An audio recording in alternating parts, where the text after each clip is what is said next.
Bible एक वर्ष में। नमस्कार, आप सबका बाइबल एक वर्ष में स्वागत है। आप सब ने जो कदम उठाया है प्रभु के वचन सुनने के लिए, यह हमारे जीवन के अंधेरों को दूर करेंगे और हमें प्रभु के प्रकाश में चलाएंगे। आज हम थिस्सलुनीयों के नाम संत पौलुस के दूसरे पत्र का अध्याय 3, डैनियल के ग्रंथ का अध्याय 5 और स्रोत ग्रंथ का 98वें स्रोत सुनेंगे। प्रभु का वचन सुनने से पहले आइए हम ईश्वर से प्रार्थना करें। हे प्रभु, हम आपका वचन सुनने वाले हैं। हमारे मन की आंखें खोलें और हमें आध्यात्मिक प्रज्ञा दें ताकि हम आपको जान सकें और आपके वचन के अनुसार अपना जीवन जिएं। यह हम मांगते हैं आपसे प्रभु यीशु के नाम, आमीन। थिस्सलुनीयंस के नाम संत पौलुस का दूसरा पत्र अध्याय 3। भाइयों, अंत में यह आप हमारे लिए प्रार्थना करें जिससे प्रभु का वचन आप लोगों के यहाँ की तरह शीघ्र ही फैल जाए तथा समादूत हो, और यह भी कि टेढ़े तथा दुष्ट लोग हमारे कार्यों में बाधा न डालें, क्योंकि सबको विश्वास का वरदान नहीं दिया जाता है, परंतु प्रभु सत्य प्रतिज्ञ है। वह आप लोगों को सुदृढ़ बनाए रखेगा और बुराई में आपकी रक्षा करेगा। हमको प्रभु में आप लोगों पर पूरा भरोसा है कि आप हमारी आज्ञाओं का पालन कर रहे हैं और करते रहेंगे। प्रभु आपके हृदयों को ईश्वर के प्रेम तथा मसीह के धैर्य की ओर अभिमुख करें। अपनी कमाई की रोटी खाएं। भाइयों, हम आपको प्रभु ईसा मसीह के नाम पर आदेश देते हैं कि आप उन भाइयों से अलग रहें जो काम नहीं करते और उस परंपरा के अनुसार नहीं चलते जो आप लोगों को मुझसे प्राप्त हुई। आप लोगों को मेरा अनुकरण करना चाहिए।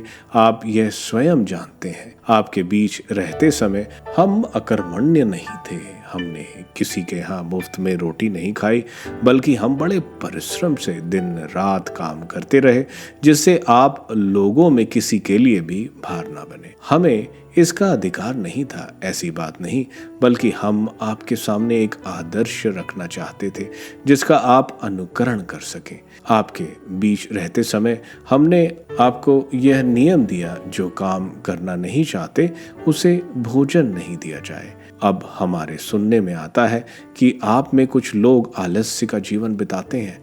वे स्वयं काम नहीं करते और दूसरों के काम में बाधा डालते हैं। हम ऐसे लोगों को प्रभु ईसा मसीह के नाम पर यह आदेश देते हैं और उनसे अनुरोध करते हैं कि वे चुपचाप काम करते रहें और अपनी कमाई की रोटी खाएं। भाइयों, आप लोग भलाई करते हुए हिम्मत न हारें। यदि कोई इस पत्र में दिए हुए हमारे आदेश का पालन नहीं करे तो उस पर नजर रखें और उससे संबंध तोड़ लें, जिससे वह अपने आचरण पर लज्जित हो। आप उनके साथ शत्रु जैसा व्यवहार नहीं करें, बल्कि उसे भाई की तरह समझाएं। उपसंहार, शांति का प्रभु स्वयं आप लोगों को हर समय और हर प्रकार शांति प्रदान करता रहे। प्रभु आप सबके साथ हो। मैं पौलुस अपने हाथ से यह नमस्कार लिख देता हूँ। यह मेरे सब पत्रों की पहचान है। यह मेरी लिखावट है। हमारे प्रभु ईसा मसीह की कृपा आप सब पर बनी रहे।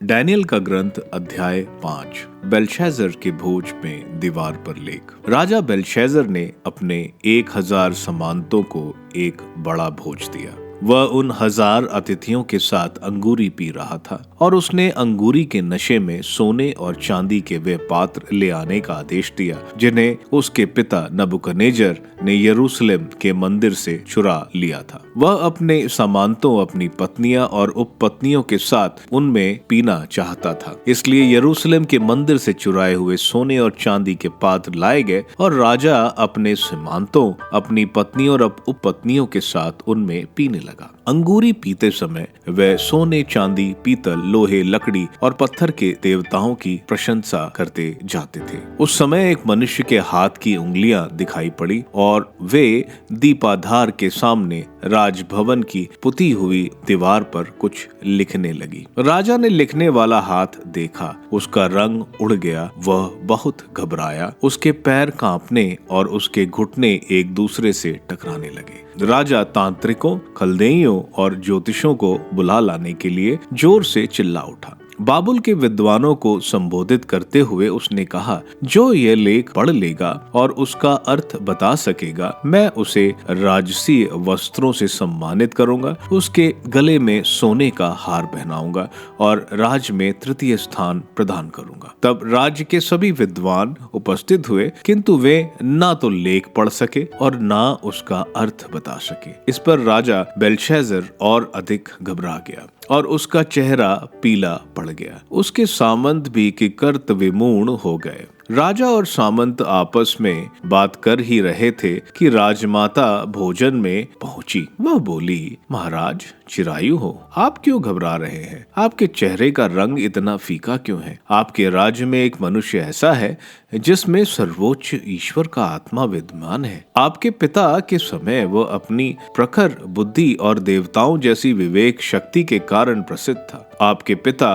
राजा नबूकदनेस्सर ने उसे जादूगरों, ओझाओं और खलदेइयों और ज्योतिषों का अध्यक्ष बना दिया था। आपके पिता ने उसके दिव्य ज्ञान के कारण उसे बेल्शेजर नाम दे दिया था। उसे विद्या और विवेक, स्वप्नों का अर्थ बताने की कला, पहेलियों की समझने की शक्ति और समस्याओं का समाधान करने का सामर्थ्य प्राप्त है। डैनियल को बुलाया जाए जिससे वह लेख का अर्थ बताए। जब डैनियल राजा के सामने लाया गया तो राजा ने उससे कहा, क्या तुम डैनियल हो, यूदा के उन निर्वासितों में से एक जिन्हें राजा मेरे पिता यूदा से ले आए थे? मैंने तुम्हारे विषय में सुना है कि देवताओं की आत्मा तुम में विद्यमान है और यह कि तुम अर्थ, ज्योति, विवेक और असाधारण प्रज्ञा से संपन्न हो। देखो विद्वान ओझा यह लेख पढ़ने और इसका अर्थ बताने के लिए मेरे सामने बुलाए गए हैं, किंतु वे उसकी विषय वस्तु का अर्थ बताने में असफल रहे।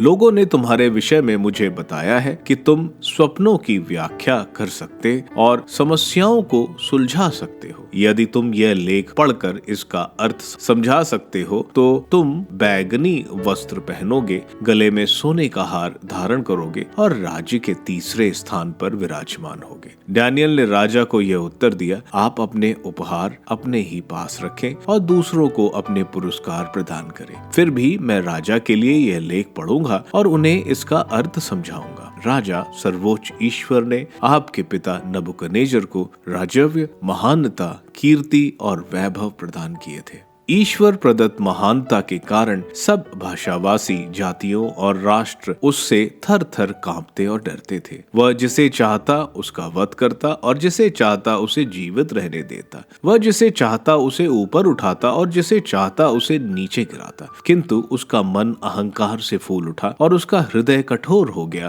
तथा उसका व्यवहार उद्वत हो गया। तब वह राज सिंहासन से उतार दिया गया और उसका ऐश्वर्य उससे छीन लिया गया। वह मानव समाज से बहिष्कृत होकर पशु की तरह व्यवहार करने लगा। वह जंगली गधों के साथ रहता और बैल की तरह घास खाता तथा उसका शरीर ओस से भीगा रहता था। यह सब तब तक होता रहा जब तक उसे अनुभव नहीं हुआ कि सर्वोच्च ईश्वर का मनुष्यों के राज्य पर अधिकार है और वह जिसे चाहे उस पर नियुक्त कर सकता है। किंतु आप उसके पुत्र बेल्शेजर ने यह सब जानते हुए अपना हृदय विनम्र नहीं बनाया, बल्कि आपने स्वर्ग के प्रभु का विरोध किया। आपने उसके मंदिर के पात्र लाने का आदेश दिया। आपने अपने समानतों, अपनी पत्नियां और उपपत्नियों के साथ उनमें अंगूरी का पान किया। आपने सोने, चांदी, पीतल, लोहे, लकड़ी और पत्थर के उन देवताओं की प्रशंसा की जो ना तो देखते हैं, ना सुनते हैं और ना समझते हैं।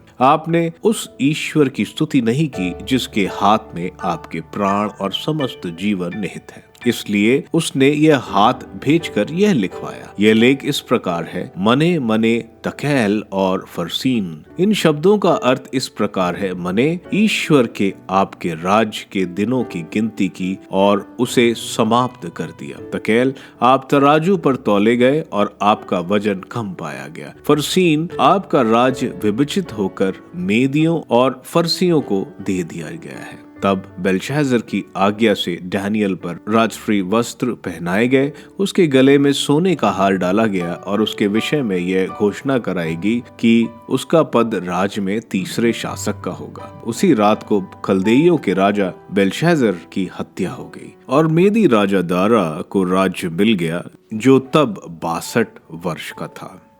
स्रोत ग्रंथ स्रोत 98 पृथ्वी का न्याय करता। एक स्रोत, प्रभु के आदर में नया गीत गाओ, उसने अपूर्व कार्य किए हैं, उसके दाहिने हाथ उसकी पवित्र भुजा ने विजय पाई है। प्रभु ने अपना मुक्ति विधान प्रकट किया, उसने राष्ट्रों के लिए अपना न्याय प्रदर्शित किया है। उसने अपनी प्रतिज्ञा का ध्यान कर इज़राइल के घरानों की सुध ली है। पृथ्वी के कोने कोने में हमारे ईश्वर का मुक्ति विधान प्रकट हुआ है। समस्त पृथ्वी प्रभु का जय जयकार करे और आनंद मनाते हुए भजन गाए। वीणा बजाते हुए प्रभु के आदर में भजन गाकर सुनाओ। तुरही और नरसिंगा बजाते हुए अपने प्रभु ईश्वर का जय जयकार करो। समुद्र की लहरें गरजने लगे, पृथ्वी और उसके निवासी जय जयकार करें। नदियां तालियां बजाएं और पर्वत आनंदित हो उठें, क्योंकि प्रभु पृथ्वी का न्याय करने आ रहा है। वह न्यायपूर्वक संसार का शासन करेगा, वह निष्पक्ष होकर राष्ट्रों का न्याय करेगा।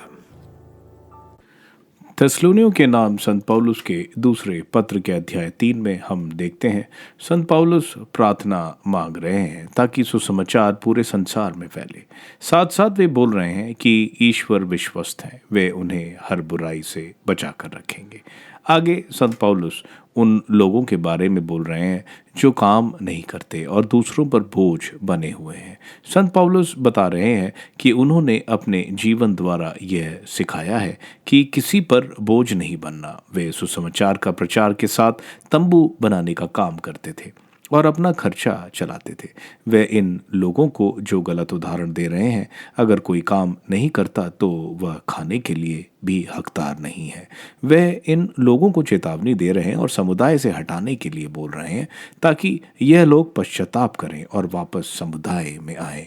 संत पौलुस ये चिट्ठी खुद हस्ताक्षर कर रहे हैं, क्योंकि पहले किसी झूठे शिक्षक ने उनके नाम पर गलत शिक्षाएं कलीसिया को भेजी थीं। डैनियल के ग्रंथ के अध्याय 5 में हम देखते हैं राजा बेलशैर अपने अहंकार में यरूशलेम मंदिर के पूजा रीति के पवित्र बर्तन मंगवाता है और उसमें सबको मदिरा पिलाता है और सोने चांदी के देवताओं की प्रशंसा करता है। ईश्वर का क्रोध भड़कता है और एक हाथ दीवार पर मैंने टेकेल पेरजिन लिखते हैं। जब कोई इसको पढ़ नहीं पाता है तो डैनियल को बुलाया जाता है और वो उसको पढ़ते हैं और बोलते हैं कि बेबीलोनीय साम्राज्य का अंत हो रहा है और यह साम्राज्य मीड और पर्शियन के बीच में विभाजित किया जाएगा। उसी रात बेलशैर को मारा जाता है और डेरस जो एक मीड था राजा बनता है। स्रोत ग्रंथ का 98 स्रोत ईश्वर की प्रशंसा और राजस्व का स्रोत है। यह स्रोत ईश्वर द्वारा एक योद्धा की तरह जो उनके चुने हुए लोगों को बचाते हैं और अब वे दुनिया का न्याय करने आएंगे। ईश्वर की सत्य प्रतिज्ञता देखकर सब ईश्वर की प्रशंसा कर रहे हैं। आप सबको धन्यवाद ईश्वर के वचन सुनने के लिए। मैं आपसे विनती करता हूं कि आप बाइबल एक वर्ष में को दूसरों के साथ शेयर करें, क्योंकि प्रभु का वचन स्वयं प्रभु यीशु है। प्रभु को दूसरों को देने वालों को प्रभु की आशीष जरूर मिलेगी। मैं आप सबका बड़ी बेसब्री से कल इंतजार करूंगा। धन्यवाद।